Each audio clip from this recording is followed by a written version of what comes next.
of thought. I mean, one of the biggest things that I've postulated about after getting into this interface theory of perception is this idea of birth and death, because if our objective reality that we're seated in is outside of space-time, then birth and death take on a very different sort of feeling.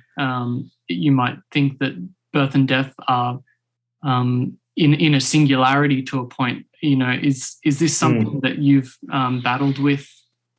Yes, I think that there are 2 points to it. It's a good question first, but there in 2 aspects. I think on the one hand, you need to have something that corresponds in some sense to birth and death in order to get this evolutionary process going. I mean, it basically doesn't work without organisms coming into existence and getting out of existence, so to say.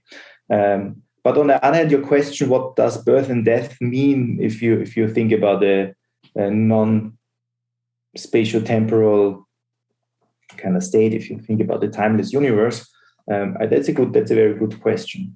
And how conscious agents come into being or start to kind of stop existing, that's an open question for the theory.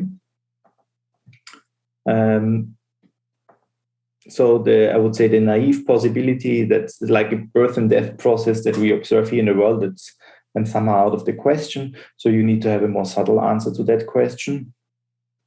And one answer could be, but I'm speculating here, that you have a kind of undivided state of consciousness in the beginning, and then you have divisions and kind of divides into conscious agents, which would correspond to a birth of an individual conscious agent. But I do not have any mathematical formulation of that or any idea how such a mathematical formulation could look like. But I think in principle, such a process is somehow needed in order to get things going.